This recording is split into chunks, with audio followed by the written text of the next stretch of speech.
Good morning and welcome to another edition of the Debrief Podcast here on Finger Lakes One. It's your weekend headlines, the most read stories, and a look beyond the front page. I'm Josh Durso, joined today by Ted Baker. He's host of Finger Lakes Morning News on WGVA and WAUB. Welcome back. Did we survive Christmas? Do we feel primed and ready for New Year's? I'm ready. Ready? My Christmas tree was stolen off my front porch before I had a chance to put it up, so we had to buy a second Christmas tree this year. But Stop it, really? other than that, yeah. Christmas tree thieves in the Rushville area. Yeah, who'da thunk it? How does one go about? Was it a real or a fake? A real one. We was a just real hadn't tree. had the space ready for it yet. Set it out on our front porch, and someone took a liking to it. Well, It's one of those things where it was out there, and it was several days before I realized it was missing, and then I start thinking back in my head. Right. Gee, when I went out the last couple of days, it wasn't there either. So That's incredible.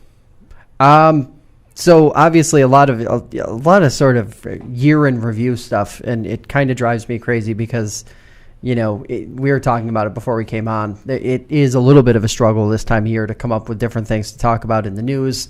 Obviously, we're sort of getting bombarded with state news or projected state news, I guess.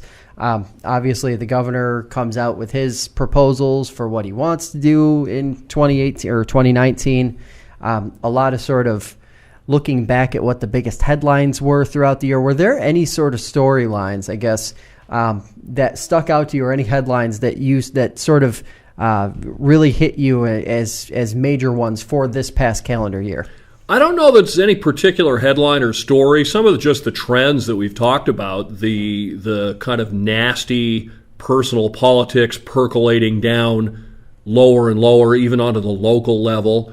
The continuous congressional campaign. I mean, almost as soon as this year's campaign was over, a lot of the losers announced they were running again. So we kind of have that permanent political season. I mean, that's probably the biggest sort of trend things. I mean, it seems like we spend a lot of time sort of looking at the larger picture here and talking about trends and where we're going, and that's what really stands out for me, I think. So obviously, one of the big things that obviously kept coming up throughout the year was the fake news.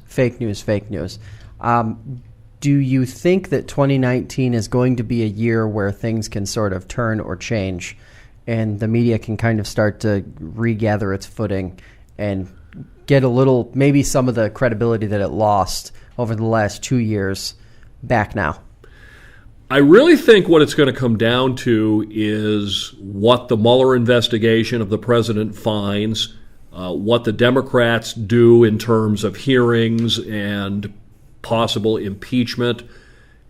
If they get the goods on President Trump, and it turns out that there was collusion with Russia and that all these things he's denied really happened, and he were to resign from office or be removed, then I think some of his supporters might be forced to confront the truth, and that might turn things around. Because otherwise, right now, we have a significant subset of Americans that have a certain set of beliefs that are unshakable by any fact or reality or anything else creeping in.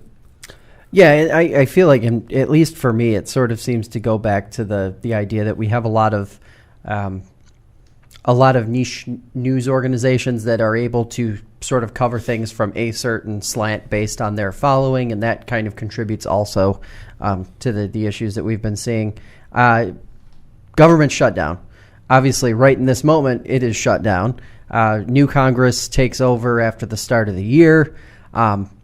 Obviously, Republicans lose one of the chambers that they had control over. They had control over all three chambers or portions of government for the last 2 years. How long do you think this shutdown lasts?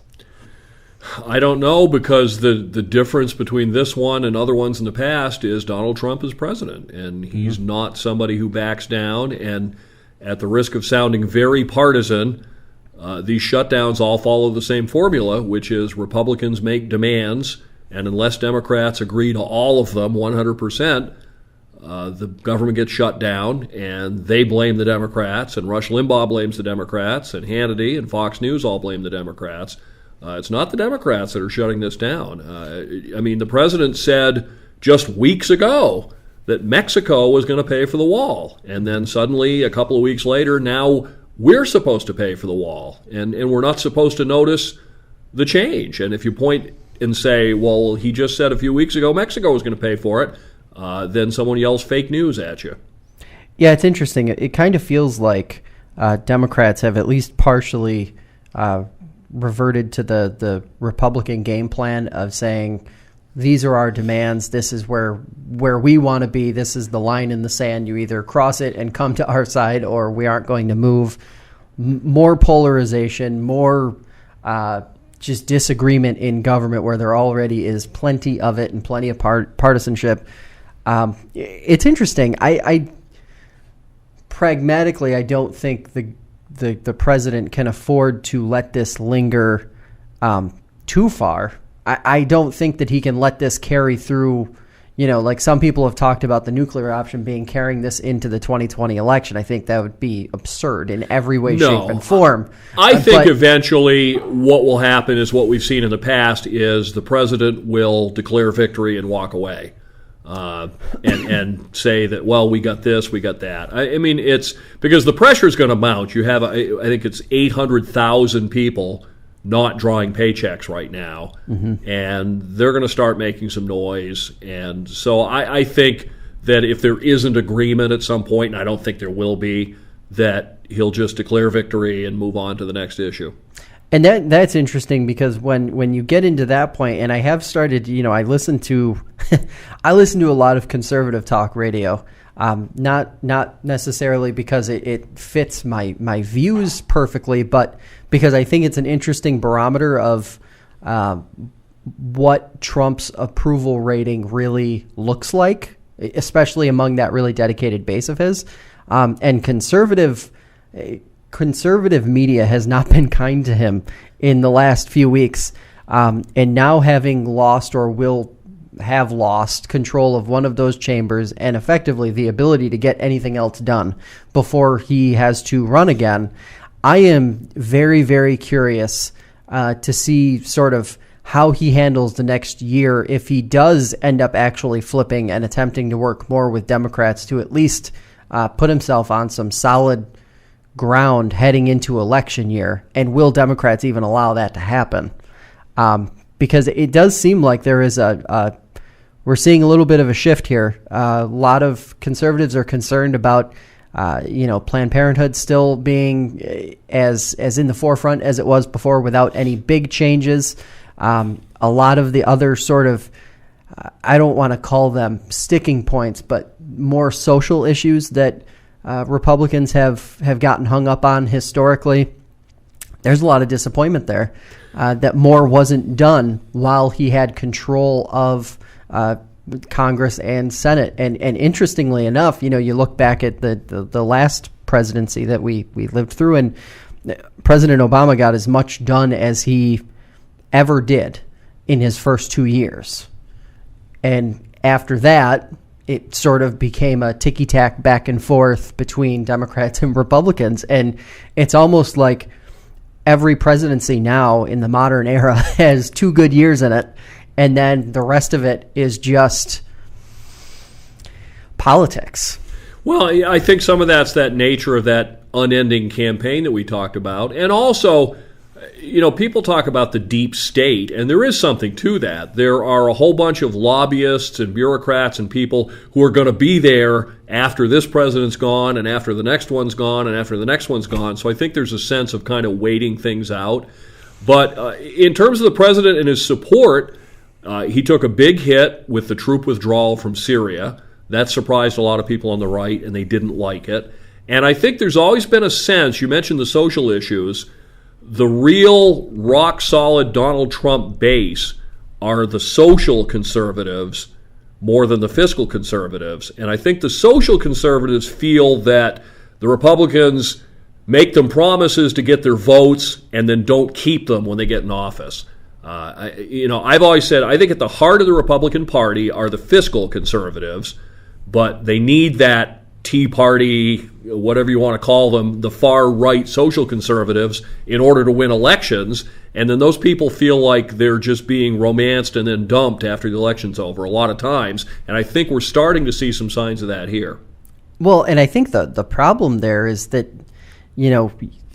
I don't want to say exclusively young Republicans or exclusively young conservatives, but I certainly think the shift is more toward a scenario where Republicans that are more towards the center just don't care at all about those social issues, those really the issues that for the last 20 to 25 years have sort of the religion-based issues. I don't think there's as much interest there.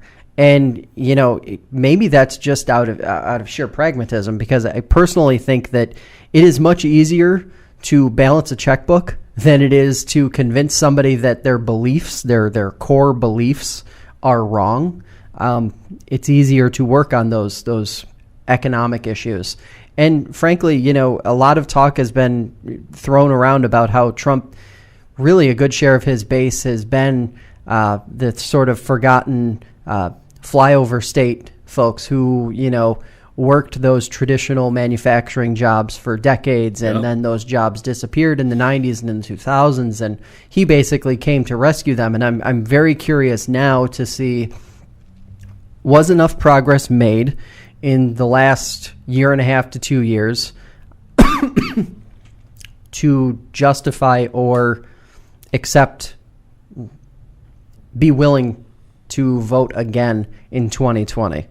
The concern, I think, at least I think the big concern is, will those folks turn out again? I don't think it's a matter of these people voting for someone else. I don't think they'll ever vote for anybody else. Right. But will you be able to get them to turn out and actually vote in 2020? Well, and the question is, what picture are they going to have of how their lives have changed? If you're an Iowa soybean farmer right now, because of tariffs and the trade war, you're not selling any soybeans to China anymore. A lot of these industrial jobs that were promised to be coming back haven't come back. But then when that person turns on Rush Limbaugh, he's being told that those jobs are coming back and that everything's great. So I think a lot of the people that Donald Trump promised to make their lives better, he really hasn't. And that's going to be the question, whether they look at him and blame him for that, or whether they flip on Fox News and all the talk radio and blame the left for that. So it's interesting. This is one of the things as a person in the news, and I'm sure you hear it too. No matter who's in control or what party has upper hand at any given moment or controls the White House, whatever the case may be, there does seem to be a typical consensus of, well, life doesn't change that much for the individual anyway. Government moves slowly, and not only that, but when legislation changes, it doesn't always have the biggest impact. The tax plan would probably be a big one. That had a big impact on what corporations were able to do, and may have had some temporary relief for the average resident. But, in central New York or in the Finger Lakes or even some of those other places in the Midwest that you're talking about, did the 30 or 40 or $50 extra that, those people saw in any given paycheck or pay period really make enough of a difference to make them feel like, wow, quality of life has really improved here? Right. And now you also, alongside of that, you have the whole stock market issue. We've had a very volatile stock market of late. We were way up about midsummer to early fall. Now it looks like the indexes will finish off for the year. So will the right blame Donald Trump for that? I mean, it's tough when you've got the White House, the Senate, the House, and the Supreme Court. It becomes pretty hard at some point to pin all the fault for everything wrong on the other guys. And I think that's, for me anyway, that's where the discussion about, if conservative media starts to turn on him, at that point, is that base still strong enough? And that, I think, is the big question that remains to be answered over the next 12 to 18 months. And you know what? The answer is no, because, and it's interesting the way you frame that, because I started thinking about it. I'm not sure that these people are Donald Trump's base as much as they are Fox News's and Rush Limbaugh's base. I think they will go where those media tell them to go. I think if they turn on Donald Trump and start saying he's not delivering, he's not the guy we thought he is, he doesn't get reelected in 2020. Well, I think it's a fundamentally, I don't want to use the word desperate to sound sort of flip about that, but it is a very, it's a group of people who feel like they haven't had their fair shake for a very long time. And it almost comes down to, in my mind, they're going to go to whoever is providing them with the best case scenario. And I don't know that is necessarily with any one person or group or entity. I think that is the high variable change component that we could see over the next 18 months until the next election is, you don't know. Anything could be presented as a better option, whether it's a storyline that media is presenting, whether it's what a candidate is saying. It could change by the month, but the bottom line is that they're just looking for they're looking for the thing that's going to actually affect change for them. Well, you mentioned rural America not getting a fair shake, and they haven't. But I just think the problem is I don't know that there's a political solution. I don't think Donald Trump can make factory jobs reappear in middle America, and I don't think Elizabeth Warren or Kirsten Gillibrand or Hillary again or whoever it's going to be on the other side can either. I think one of the fundamental questions that we face, and I don't think anyone's really starting to take a good stab at it yet, is how are we going to provide income for people as more and more industry gets mechanized and more jobs get robotized? I think it's conceivable we reach a point where there aren't enough jobs for everybody who wants one, and then what do we do? Because if we start paying people not to work, that opens up a giant can of worms. Mm-hmm. But at some point, I think we're not going to have enough jobs to give everybody an income. So another one of these areas looking forward now into 2019, Governor Cuomo has until Sunday to act on a bill which would allow New York residents to report potholes online. The system would allow taxpayers to track individual reports and maintenance on those state-maintained roadways. When I saw this headline, I absolutely wanted to knock it off in the beginning of the program because it is just, oh my God, really? We're not going to, maybe spend a little more money on chips or, do something to help make that situation better with local roads. We're going to create a new system that needs new administration, that needs new bodies, that needs new systems, so people can report the things that the state should already be on top of. The state How about owns we roads. send a truck full of guys and some tar out, and when you see a pothole, stop and fill it. How hard is it? Yeah. And, I get I feel like this is a play to people's sort of sensibilities where they're, well, this is a concession. We're giving you control. It's part of the Cuomo for President 2020 campaign. But he's not running. The case. Well, he says he's not, but he wants to make the case that look at all the great things I've done for my people. And it's going to be probably the most. If we thought 2016 was weird, 2020 is going to be the weirdest presidential election ever because everybody on both sides is sitting around looking at the Trump presidency. What happens? Does things look good? Do things look bad? Like I said, if the Mueller investigation starts getting some pretty deep information, and they've already gotten a lot, and when Democrats, they threaten to subpoena his tax returns. What happens if they get his tax returns and they come out and it shows that, in fact, he's been borrowing a bunch of money from the Russian mob for 20 years? So everybody's in a wait-and-see mode right now. It would make sense for anyone to declare, but the minute that anybody smells blood in the water, you're going to have politicians on both sides lining up who want to be president. Yeah, and, we've seen a couple items pop out of the Cuomo administration for what he sort of what he visions for 2019 and beyond, I'm assuming. we haven't seen anything on the economic development front yet. We haven't seen any ideas about new plans, old plans, whether we're going to see a continuation of the regional councils and the $10 million giveaway that we've been doing for the last 3 years. But we do have, so legalizing marijuana has been or is a priority, allegedly. So Governor Cuomo has made that a priority. Supporters of the move are now asking, though, what does that mean for the people who have been convicted, arrested, serving time? We got a couple reader questions that were popping up during the week on Facebook. And one of them said, you guys have talked about this before, and we've seen this issue come up before. So how do you handle that breakdown or that transition period? Do you just wipe everything clean? And what kind of impact does that have? And on the political side, it seems to serve one group more than another. But at the same time, when you're in this type of scenario, how do you not wipe the slate clean?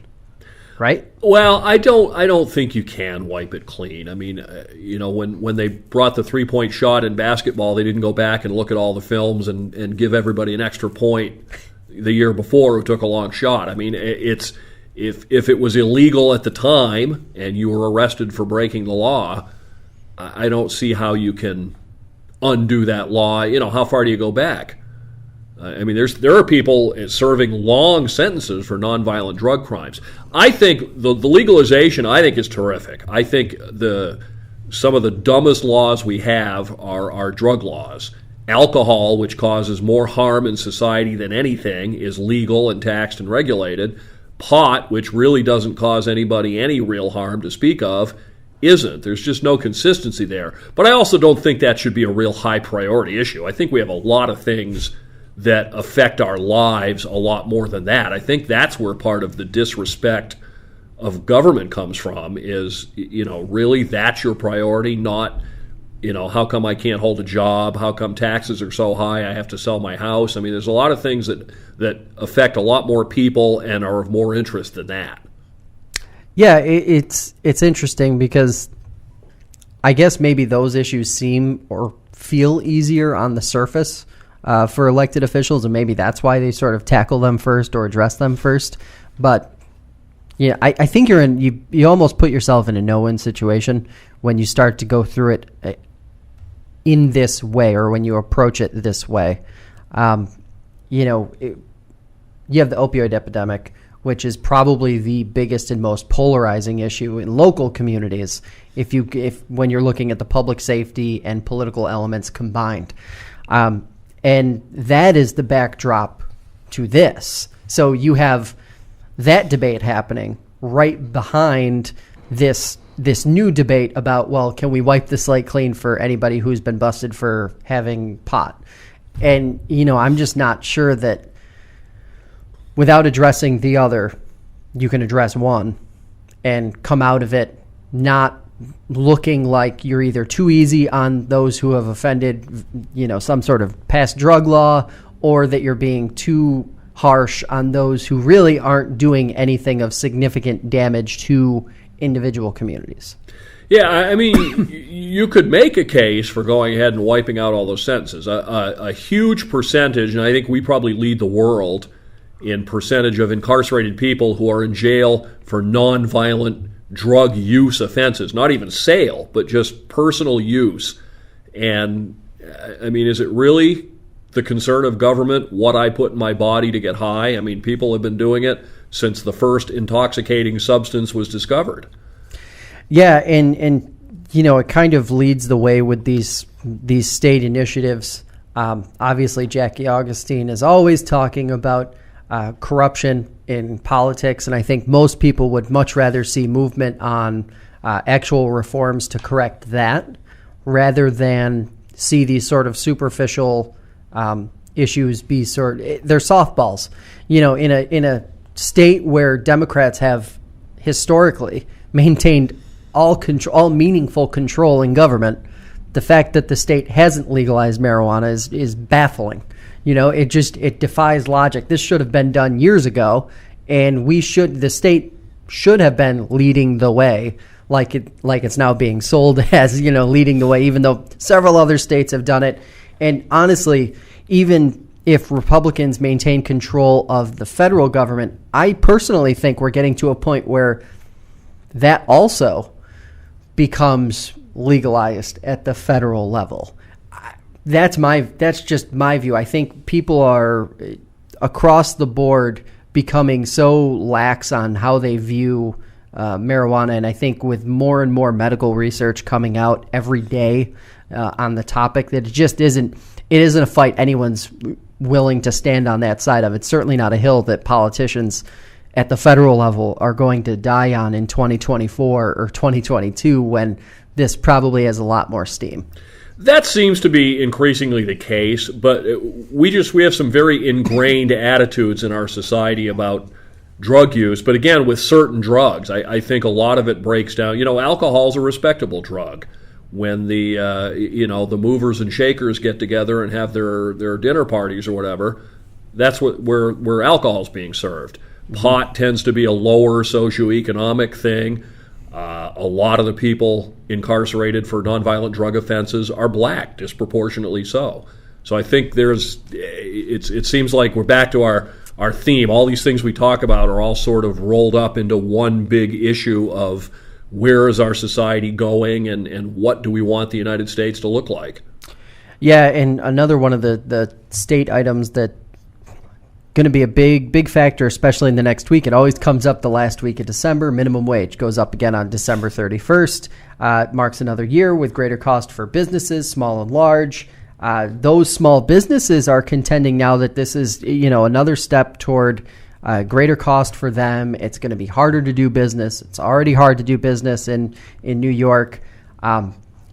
It seems like you see it in the smaller cities, in the rural setting, more than you do in, say, the Rochester, Syracuse, Buffalo, New York City. Those places, the opposition to it, that is. The Finger Lakes, as a disclaimer to anybody who might be thinking otherwise, is never going to get to $15 an hour. That's just not the way. That's not the way that legislation was drawn up. And after this year, it may not actually increase in any meaningful way at all. So we might be just hitting the cap on that. But there again, it's one of those very polarizing debates, wage versus cost of living versus weighed with the realities of economic development and doing business in New York State. How do people not see that with all of these different factors at play, that the solution probably isn't as simple as just ticking up someone's hourly rate of pay?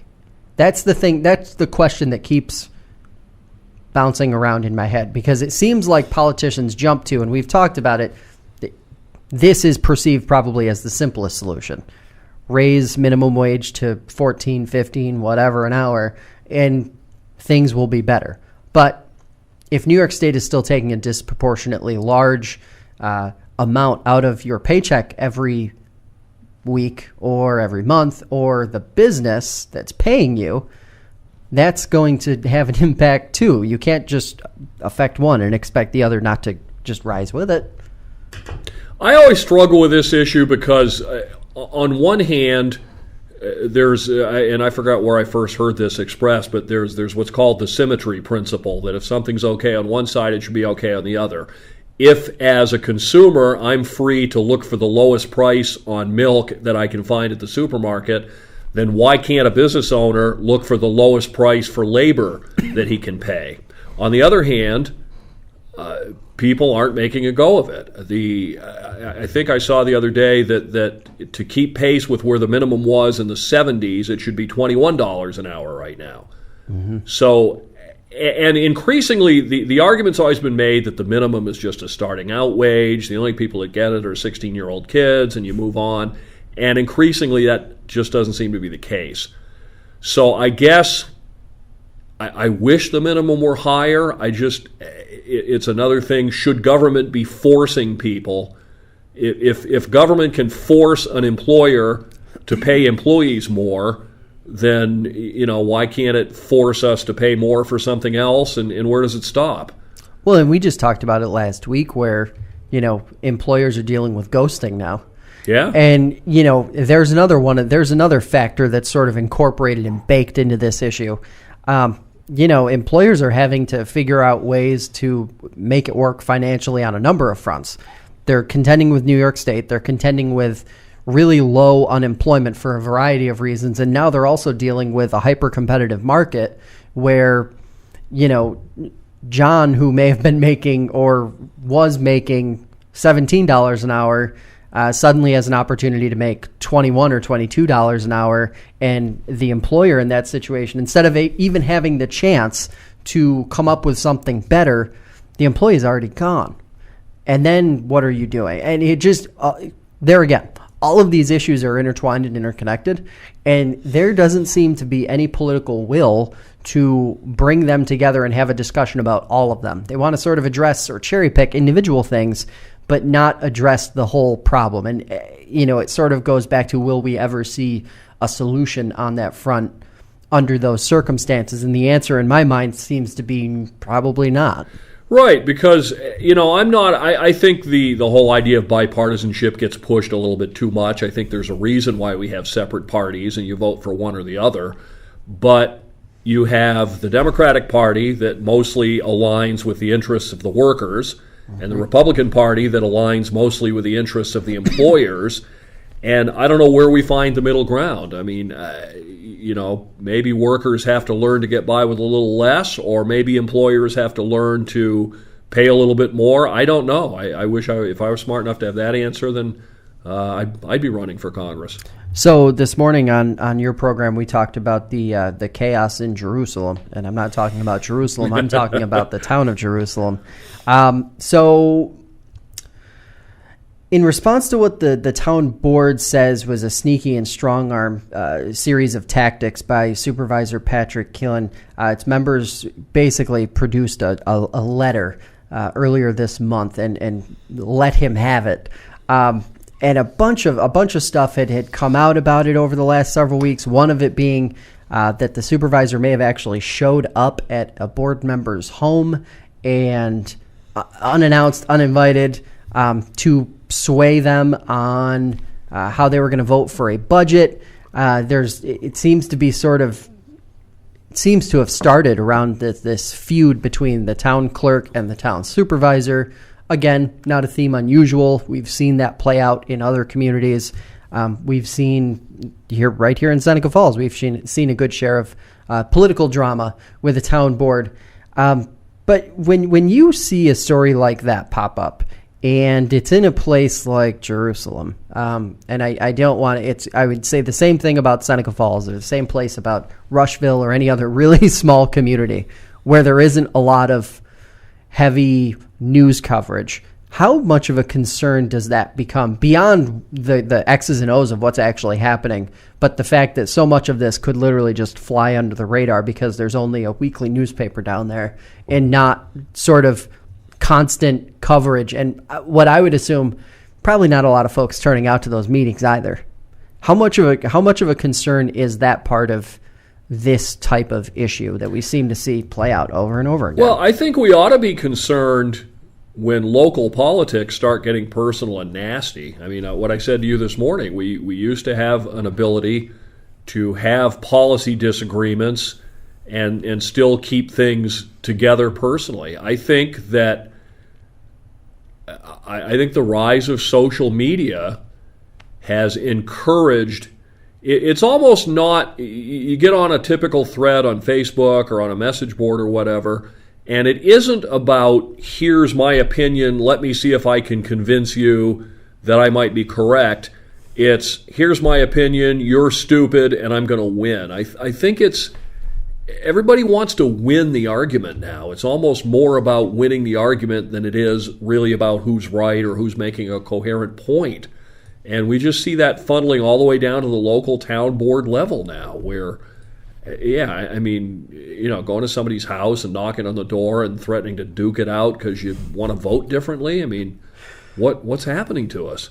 It's funny to me because it seems like, and some of this, there's also an element of how much the town supervisor is being paid. Allegedly, some of this debate was sort of based in budget debates about how or where the money would come from to give the supervisor a raise. Obviously, that's not confirmed, but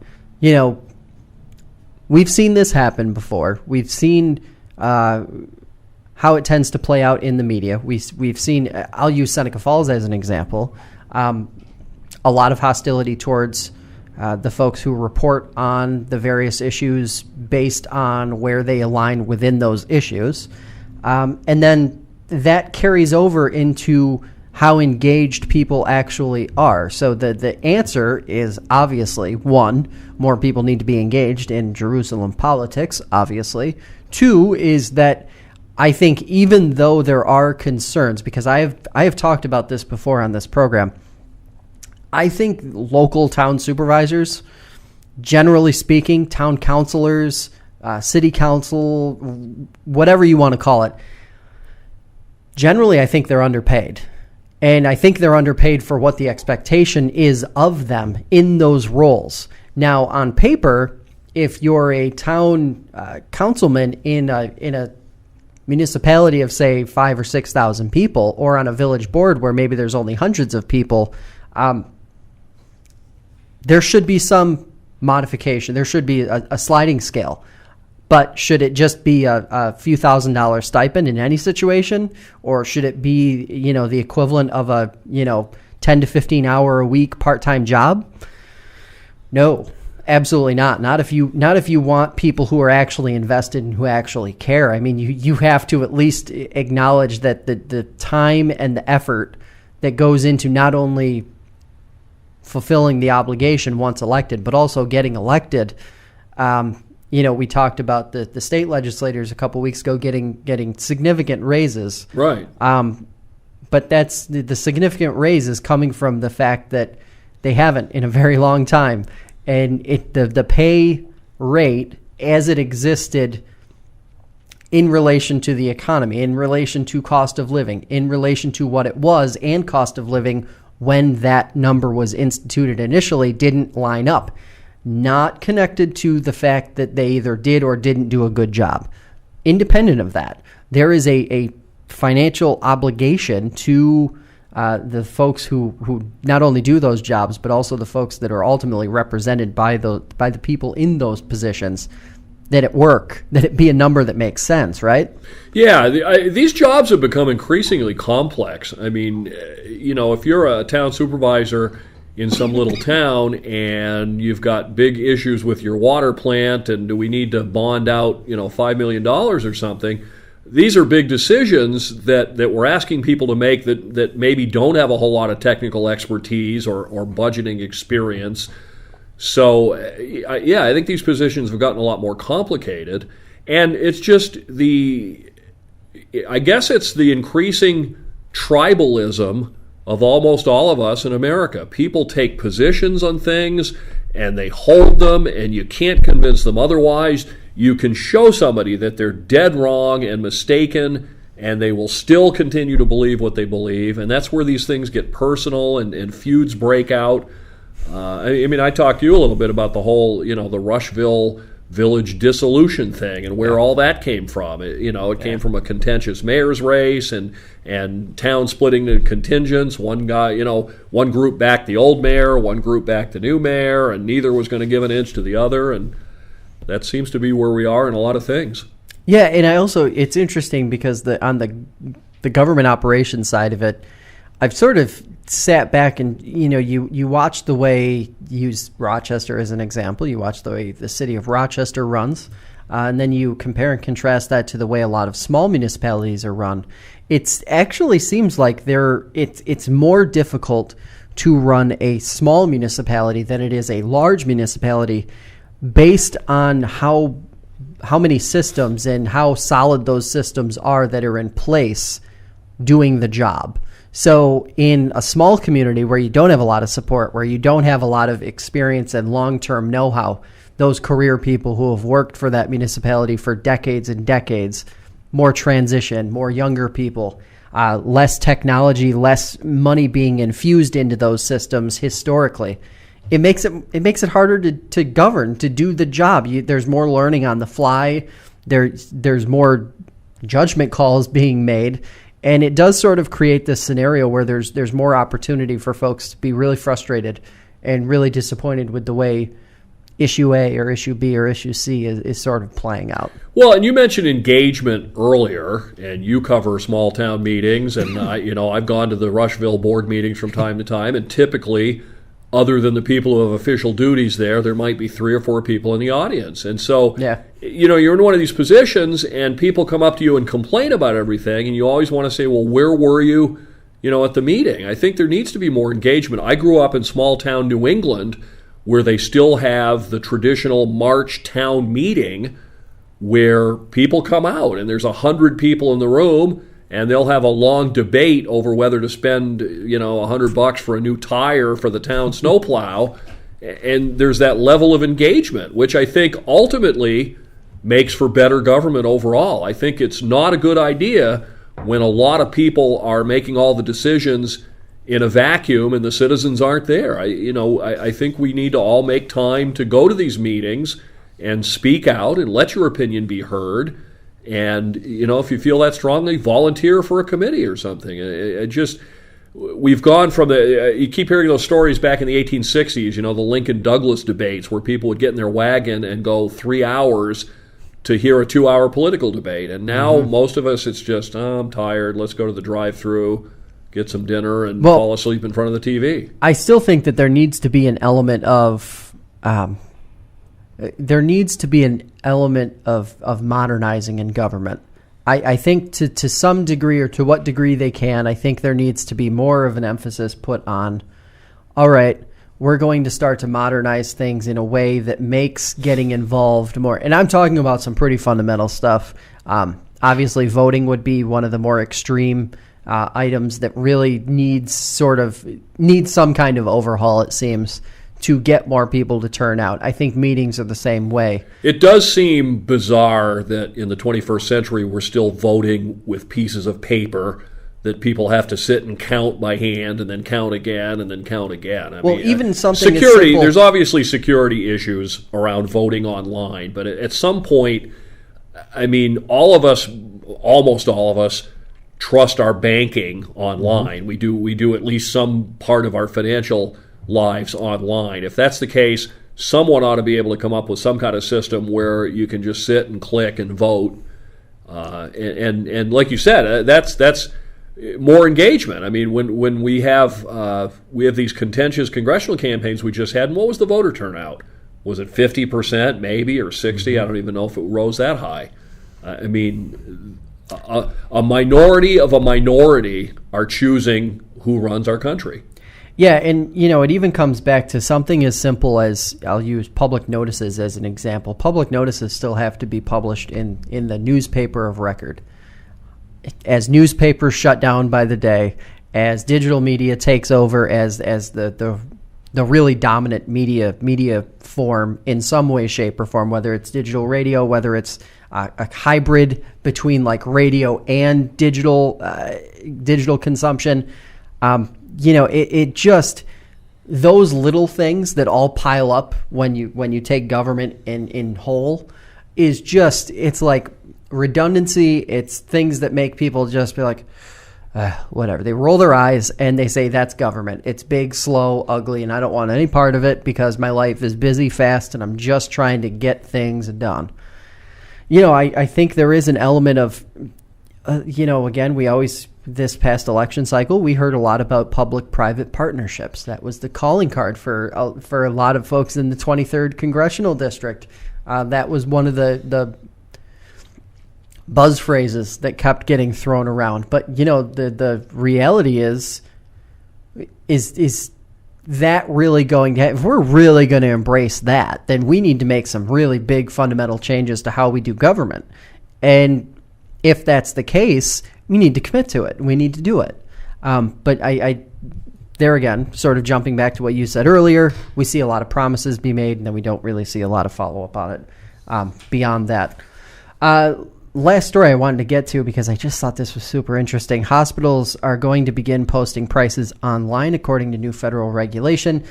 Patient advocates say the realities of the medical industry pricing are going to make that a little bit difficult for consumers to get good information out of that. But basically, the prices on a hospital website are going to reflect what each individual service costs. It isn't really progress because the price varies depending on who your insurance provider is. But is this maybe a step 1 or a step 0.5? I think it's a start because that's interesting. I hadn't heard that until you told me about it. And I've always said one of the problems in healthcare is it's one of the few things that we purchase that we don't know what it costs. Mm-hmm. And furthermore, I've always said if you called somebody up and asked them, if I call a doctor's office, let's say I'm having some elective thing done, and I want to find out where's the cheapest because I don't have insurance. I call a doctor's office and say, what do you charge for X? And what's the first question they're going to ask? Who's your insurer? Mm-hmm. Because they don't even know how to answer that question in terms of just paying cash. I mean, people look at you like you're crazy if you go in for any kind of medical procedure and you say you're paying cash. So I think that's a start. I think, unfortunately, the discussion we've been having about healthcare is all the wrong one. It's all been about Obamacare and whether it's good or it's bad, rather than the fact that in America we pay 2 to 3 times what other countries pay for the same medical care. Mm-hmm. And there's a lot of reasons. Insurance is part of it. Our drug culture, we talk about, on one hand, we're debating whether or not we should have marijuana. On the other hand, you flip on the television, and every 5 minutes there's an ad for some pill for some vaguely defined ailment that you should just take. And by the way, side effects include your head falling off and bleeding to death. I mean, we've got just a really not a good system. Mm-hmm. And we're the only people left on earth that have this system. It's one of those cases that's one of the kind of unique things about America is we hold on to certain things because that's how we do it. And a lot of other countries have figured out whether it's universal health care or whatever it is, how to get the cost down. That's the issue. It costs too much. It shouldn't. If I walk into the clinic, I'll tell the story. When I first moved to the Finger Lakes, we didn't have coverage through my employer yet, and my son, who was about 3 at the time, got an ear infection. Mm-hmm. If you're a parent, you know what an ear infection looks like. You know it's an ear infection. You take him to the doctor. You know what they're going to do. They're going to give you some drops and take these for a few days. Bottom line is it cost $900 because we ended up having to go to the emergency room at the hospital because it was at night. Nothing else was open. And it's just, there's no need. That shouldn't cost $900. Mm-hmm. If I were king of America, because I've discussed this issue with other people, I'd love to see a system of low-cost, cash-only, no insurance clinics across America where you can get basic things done at a reasonable price. It shouldn't cost $100 and something to set foot into a medical facility. If I'm going in for, again, some routine thing, there's some steps in that way. Some of these urgent care facilities are starting to move that way a little bit, where you can get care where it's urgent enough, I got to get it done now, but it's not something where I need, immediate surgery or something. So it's a real broken system, and unfortunately the discussion we're having I don't think is the real one that addresses the real issues. Yeah, so it's interesting. So this takes hold on January 1st. The list that everybody's been talking about is sometimes referred to as the charge master. It's the database, basically. And I guess from what I was gathering, it seems like some hospitals have posted this in the past before this regulation is set to kick in. But it goes back to it not really being applicable because prices vary too much. Well, exactly, and that's what I wonder is who's going to enforce this, and what happens when I look on the list and it says the price for this procedure is $400, and so I go have it done, and the bill comes in and it's $1,100 because there's this added on and that added on, and Well, and that's the point where I was sort of going with it, is like it just doesn't even matter, like it's a superficial regulation, right? Because there is no if the disclaimer attached to it from the medical facilities themselves is this is just a list of what our generic costs are. This is not a reflection of what individual costs are based on what your insurance is. Yeah, exactly. I don't see how anybody's going to be held to that figure on that website. But there'll be attempts. So, how long till we get the first lawsuit filed because somebody went on the site and it said $400 and they got the bill and it was $11. Yeah, and I think the point you're making, too, is really important. I think there are other issues. When I had the folks from Finger Lakes Health in here talking about urgent cares just a few weeks ago, there are issues within how medical care is administered across the board, and that pertains to, a shortage of general practicing doctors, the need for quicker service, the need for more appointments for more people when you don't have as many of those, family doctors.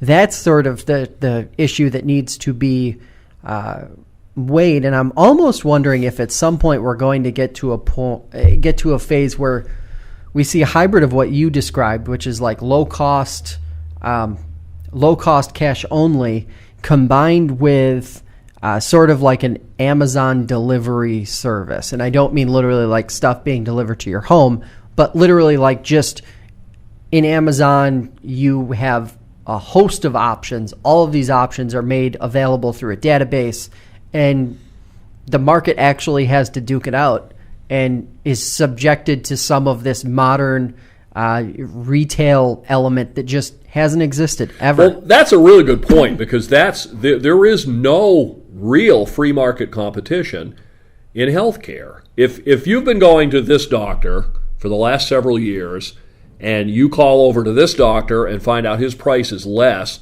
you know what a hassle that's going to be, getting your records. You got to get your records transferred over, and it just there is no competition. There's no framework. That's why I say if you called 3 or 4 different doctors' offices and said, what do you charge to do this? I don't think most of them would even be able to answer you. And the other interesting thing is that it exposes a lot of fundamental issues. So like the situation you just described where, one doctor says they charge $50 for this and the doctor you go to currently charges $75, but because of your insurance, your copay is the same at either place. Exactly. And it just raises this continued sort of debate around, I think medical care needs to be modernized more rigorously. And then the other part of the argument that doesn't get discussed very much is that as Americans, we have some of the worst habits of anybody on earth. We could all do ourselves a favor and not be so obese and get better exercise and lessen the need for so much care. And we're seeing, I have the people from Finger Lakes Health on every couple of weeks. So, and that's one of the things that's become a trend is there's a lot more emphasis on preventing problems up front than there is on treating stuff later. Mm-hmm. That's a good start, because like anything, if you have a leak in your roof, it's easier to fix it when it's a drip than it is a year later when there's water pouring through.